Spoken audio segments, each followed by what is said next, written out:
ये वीडियो मैं एक जानकारी बताने के लिए बना रहा हूँ, विवाद खड़ा करने के लिए नहीं। क्योंकि जो आज वीडियो आप लोग को मैं दिखाने जा रहा हूँ वो मेरे अपने भाई लोग हैं, मेरे समाज के लोग हैं।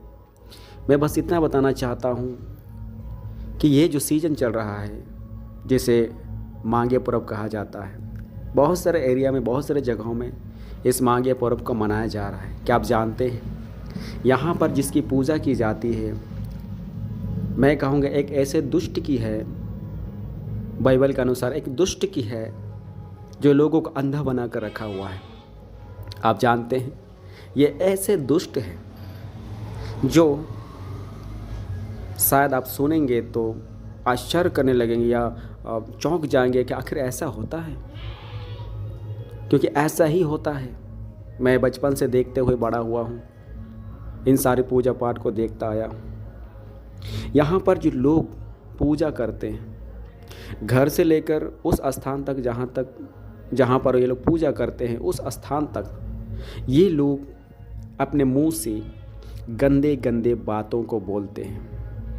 जितना गंदा, मतलब ऐसा नहीं घुमा फिरा के नहीं बोलते, डायरेक्टली आपके सामने में अगर कोई भाई है, बहन है, माँ है, बाप है, इससे उन लोगों को कोई दिक्कत नहीं, डायरेक्ट बोलते हैं।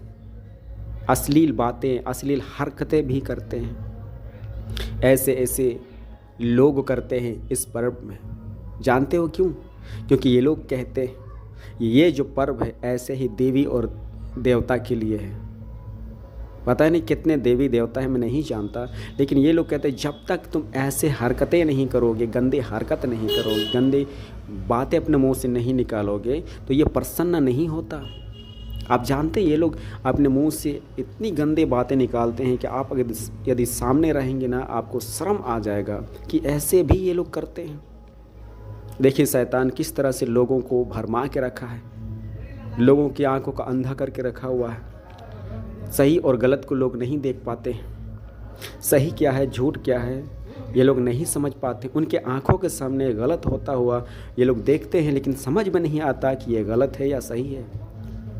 इसीलिए मैं आपको बताना चाहता हूँ, मैं आज इस चीज़ से बाहर निकल गया हूँ, क्योंकि मैं भी पहले यहीं पर था और उस वक्त जब मैं इस पूजा में शामिल होता था तो मेरे अंदर से ये गलत बात निकलता ही नहीं निकलता था। मैं जितना भी कोशिश करता था नहीं निकलता था।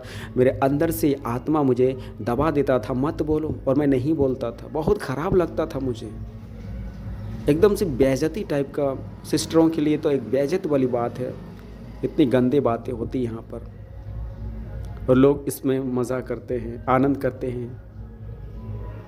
मैं आप लोगों को एक छोटा सा वीडियो क्लिप दिखाते हैं, और छोटी सी ही वीडियो क्लिप है जो एक मेरे भाई ने ही रिकॉर्ड किया था, मैंने नहीं रिकॉर्ड किया था। मैं आप लोगों को दिखाना चाहता हूँ। जितने लोग इस भाषा को समझते हैं वे लोग जान जाएंगे, और जितने लोग इस भाषा को नहीं समझते हैं वे लोग नहीं समझ पाएंगे कि आखिर ये भाई क्या बोल रहा है। इसमें छोटे छोटे बच्चे भी शामिल हो जाते हैं, और छोटे छोटे बच्चे भी ऐसे गंदे बातों को बोलते हैं, क्योंकि लोग मना नहीं करते। आज का दिन पर्व है, त्यौहार है।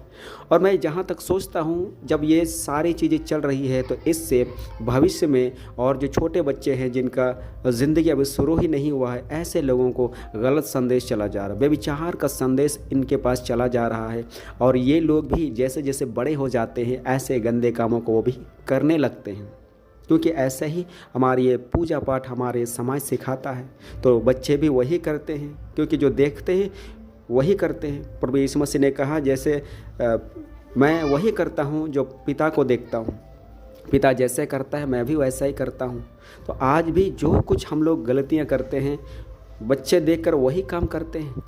तो आज हमें ऐसे चीज़ों को दबाने की ज़रूरत है, लेकिन नहीं दबाते हैं। बहुत सारी जगहों में जो पूजा करते हैं, जो होता है एक पुजारी, पति पत्नी जाते हैं पूजा के स्थान पर। बहुत सारे जगहों में ऐसा भी देखा गया है कि जो पुजारी का पत्नी होती है वो अर्धनग्न अवस्था में होती है, ऊपर के कपड़े बिल्कुल नहीं होते हैं।